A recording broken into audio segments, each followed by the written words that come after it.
देख रहे हैं पब्लिक टाइम्स। नमस्कार, मैं संध्या। बिहार की खास खबरों में आपका स्वागत है। तो चलिए बिना देरी के जानना शुरू करते हैं बिहार की खास खबर को।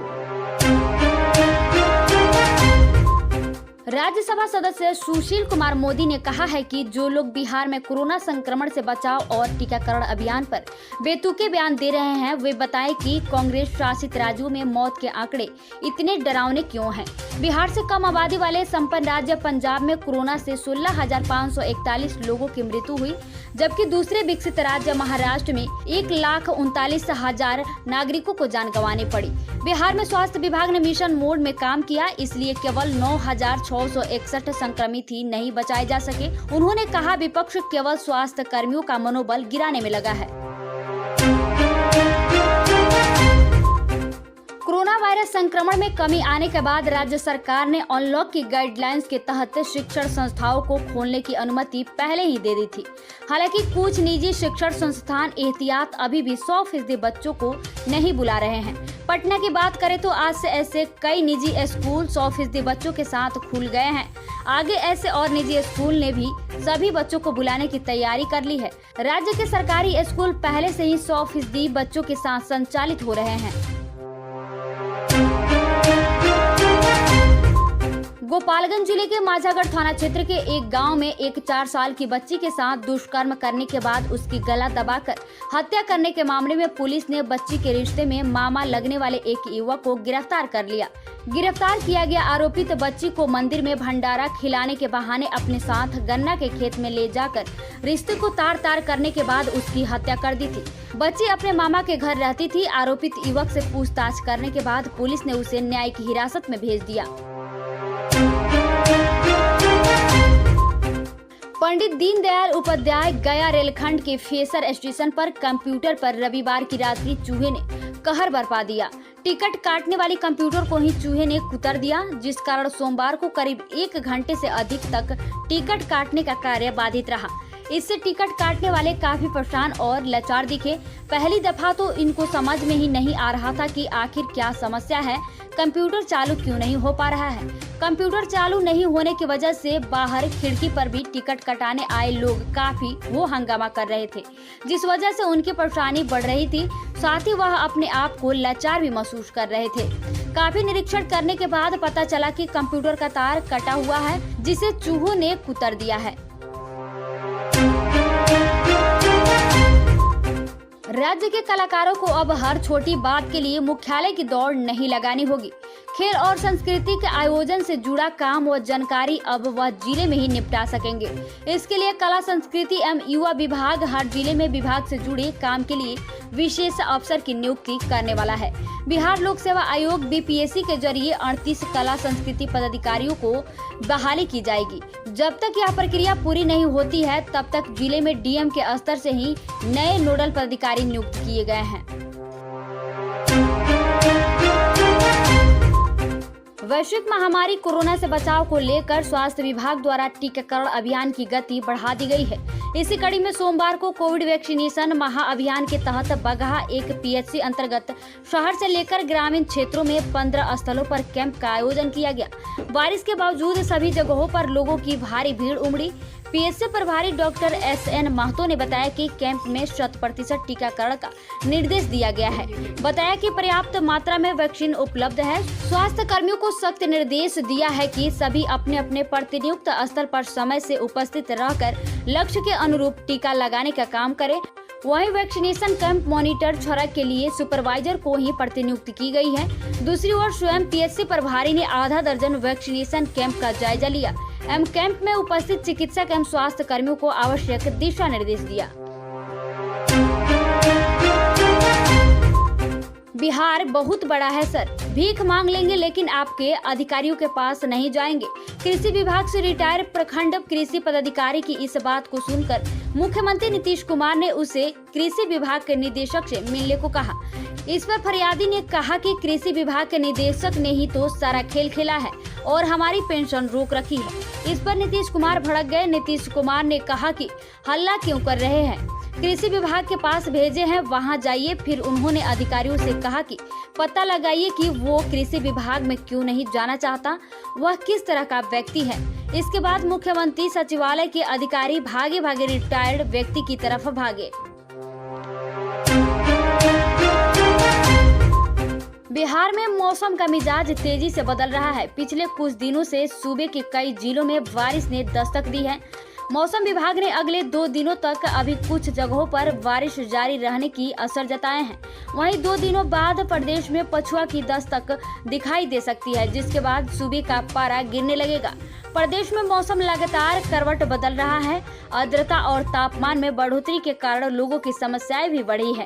मौसम के जानकारों का कहना है कि मानसून के देर से विदा होने के कारण सूबे के तापमान पर ऐसा असर देखा जा रहा है। सूबे में अभी पूर्वा का हवा असर देखने को मिल रहा है। बताया जा रहा है कि 2 दिनों के बाद पछुआ हवा का प्रभाव देखने को मिल सकता है, जिसके बाद तापमान में गिरावट आएगी। एक के बाद 4 बिहारियों की कश्मीर में हत्या के बाद मुख्यमंत्री नीतीश कुमार ने केंद्र और कश्मीर सरकार से आतंकियों पर तुरंत एक्शन की मांग की है। जनता के दरबार में मुख्यमंत्री कार्यक्रम के बाद मीडिया से बात करते हुए नीतीश कुमार ने कहा कि मजदूरों को मारा जा रहा है, इस पर जरूर तुरंत एक्शन होना चाहिए। मुख्यमंत्री ने कहा कि इस घटना की सूचना जैसे ही हुई, हमने आपस में भी बातचीत की और वहां जम्मू में भी बातचीत की। जम्मू में मारे जा रहे बिहारियों को लेकर सरकार चिंतित है। बिहार सरकार ने जम्मू कश्मीर के उपराज्यपाल मनोज सिन्हा से बात की है। नवादा जिले के अकबरपुर थाने की लेदा पंचायत के असमा कजिया गांव के बीच सोमवार की दोपहर चुनाव प्रचार वाहन के दुर्घटनाग्रस्त होने से 4 बच्चों की मौत हो गई।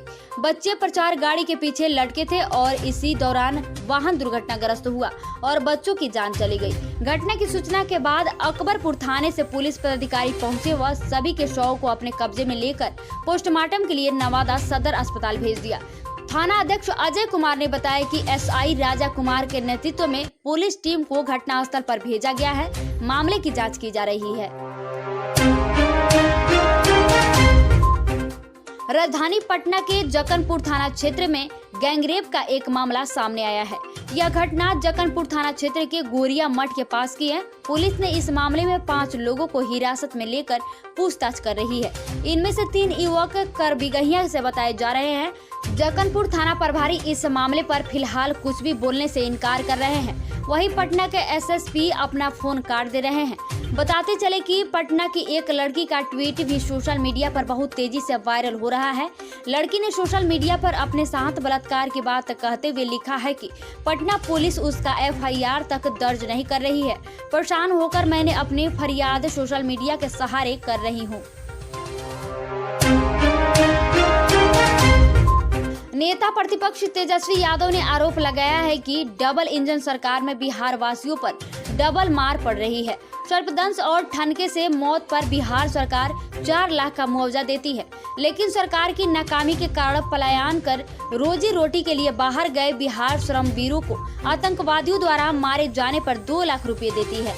तेजस्वी ने सोमवार को ट्वीट कर कहा है कि सरकार बिहार में नौकरी रोजगार देगी नहीं और रोटी के लिए बाहर जाएंगे तो मार दिए जाएंगे।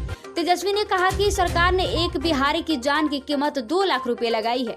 सीएम नीतीश कुमार ने इसकी घोषणा कर बिना कोई संवेदना प्रकट किए बेफिक्र हो गए। सरकार का यह निराला अंदाज राज्य के श्रमवीर समझ नहीं पा रहे हैं। नेता प्रतिपक्ष ने आरोप लगाया है कि अन्याय के साथ विनाश ही एनडीए सरकार का मूल मंत्र है।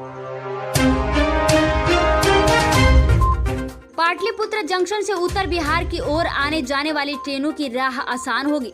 प्लेटफॉर्म की कमी की वजह से ट्रेनों को आउटर पर नहीं रुकना होगा।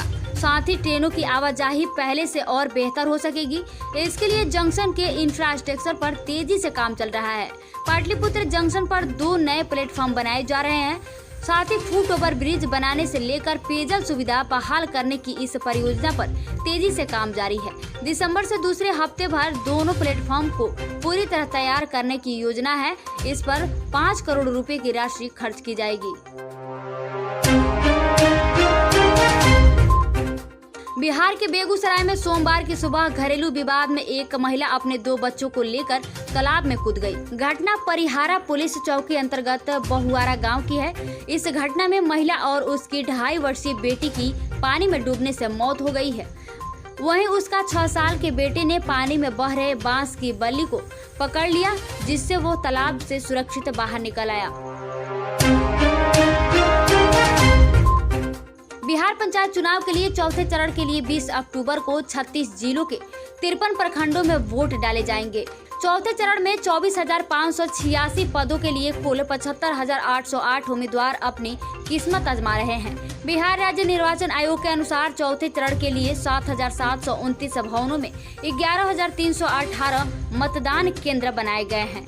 इसी केंद्र पर सुरक्षा को लेकर व्यापक इंतजाम किया गया।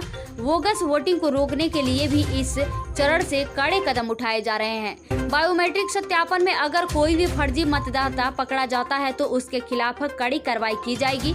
चौथे चरण में राजधानी पटना के भी प्रखंडों दुल्हिन बाजार और बिहटा में चुनाव होगा। इन दोनों प्रखंडों के कई बूथों को संवेदनशील माना जाता है। ऐसे में पटना जिला प्रशासन इन दोनों प्रखंडों के वैसे सभी संवेदनशील बूथों पर विशेष नजर रखेगी।